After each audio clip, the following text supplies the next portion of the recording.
being on a drug for the rest of my life or being depressed. So I was in stasis. I wasn't living my life. I wasn't making decisions. So I finally took this pill, and I had no idea what was going to happen. I thought I was going to grow fins or something. I was so anxious.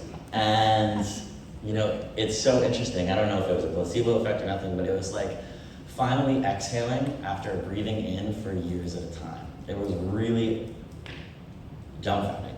I was like, Jesus, this is all it took. But I was wrong.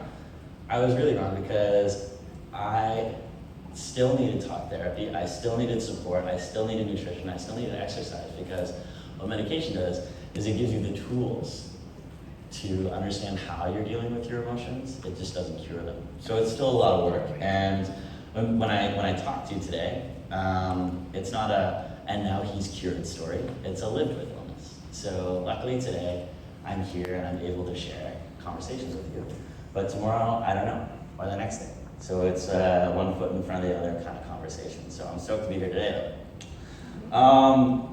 So that's kind of like my personal background. Let's fast forward to when I met my partner in crime, and I call her the CEO, Kaylee Reed. So she is the other co-founder of Wear Your Label.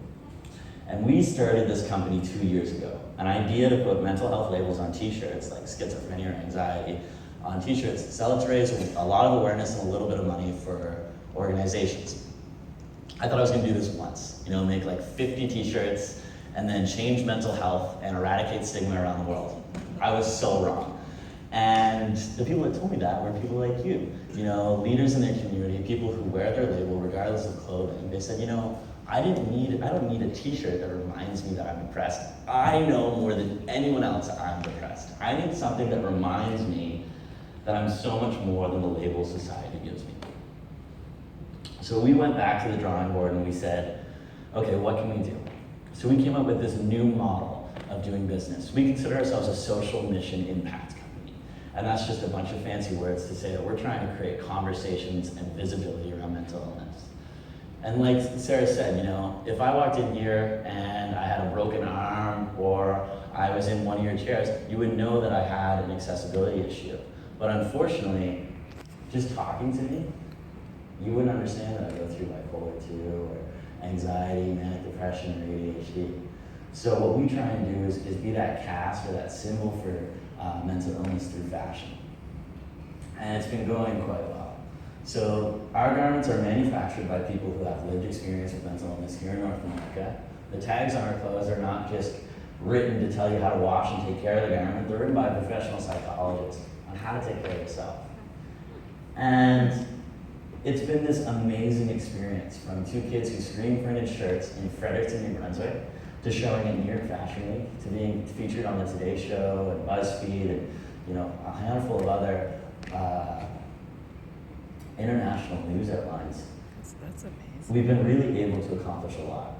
And I think the best part is the stories of individuals that we hear. So whether it's a young girl who has tried to attempt to end her life and has gone into treatment 5 or 6 times and can't get the help that she needs. And she writes to us and says, I was planning to go home and to kill myself. But instead I saw your Wear Your Label package there, and it made me think. And it made me take a second guess and to know that someone else out there cares about me. Or a father who doesn't know how to talk to his daughter about mental illness or about self-esteem or body issues will call us and say, I think your product might start something. So I bought something from your store and I gave it to my daughter and she just glowed. I've never been close to her since, and we've opened up about things that I couldn't imagine. Well, the bottom of the email said, thank you for bringing my daughter back to me. So to know that we're making an impact on people's lives is really rewarding, and it's continuing to grow and continuing to help. And it comes from a place of authenticity from Kaylee and I, because we started this with our own struggles, and we just really want people to get better. And the more we can do that, the more we can share. That's what we really are trying to accomplish. So what's next for Wear Your Label? I know I go on rambles and I have ADHD and I'm staring over here and here, so just bear with me. I'll get to the questions, I swear to God. How am I doing for time? Good? Okay. What's next for Wear Your Label? We're growing. I live in Toronto now, and Kaylee is in Calgary, yeah. So I've actually been on the road for about 35 days straight. We did speaking engagements and tours and photo shoots in Los Angeles and celebrity endorsements and pop-up shops with Joe Fresh. So we have not only the mental health world, but the fashion world that is all paying attention to us and saying, you know what, these people matter. These people have a really interesting idea, and it's now becoming this viable and international business. So we see the goal of Wear Your Label is to one day, when I have grandchildren, I want to sit them down and, you know, whatever cookie or tea that we have, I want to try and explain to them why I had to create a fashion company to eradicate mental health stigma. And I want them to not understand why, because I want it to be so embedded in our culture as a society that they can't understand why people needed to talk about this or why it was a taboo subject to begin with. So, you know, people laugh and say, you know, that puts a shelf life on your business. And I was like, we didn't start out this to be the next Walmart. We started this for a reason, is to change lives. And it's been a fantastic experience so far. So moving forward, like we said, we have relationships with different retailers, and it has been an amazing experience for us. Last year, Kaylee and I were in Fredericton, New Brunswick. We were sitting in our small office, and we get an email that said they wanted to feature us on this news site. You know, overnight, we went from 5 orders to 500. You know, 2 kids from New Brunswick now have to figure out how to be an adult business.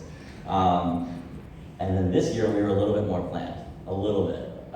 So we had, you know, a PR team, a marketing strategy, you know, a photo shoot in LA, and Kaylee and I were on the phone last night, actually, and it was really interesting. She said, you know, we have to get this video approved for Headley's people, and then their people, then RBC's people, and I said, do you remember when we were sitting in our studio at 2 a.m., you know, just screaming from in t-shirts? And so it's quite nostalgic to look back on it. And this is actually one of my last events for the month, so it's kind of nice. This is more of a reflection for me, so thank you as well. Lastly, I'd like to leave you with a little bit of a homework. So I asked if I could speak first because I have a flight to catch. But you're going to watch a movie called Infinitely Polar Bear. And it's a fantastic film. I've seen it a few times. And it's an excellent tool for families who are struggling with a loved one who lives with mental illness. You know, it depicts a film. The director grew up with an alcoholic and addict father who suffers with mental illness, and this is a portrayal of her life. And it does a fantastic and remarkable job of not stigmatizing or, you know, mystifying mental illness. You know, when I watch it, I see the same mannerisms and triggers that I have. And if you're having a hard time, you know, communicating that to a loved one, or if you're just looking to start a conversation with a friend or to learn more about what it's like, pay attention, because it's a fantastic film and it taught me a lot about myself. So with that, the last thing is you don't have to start a fashion company or make a major motion picture to change the world. Just listen, be present. Think about the language that you use, think about the stories that you tell, and continue to respect people and share with what they're going through. Because just being present in a person's life, in my life, when I had trouble, really means the world. So thank you so much for letting me participate.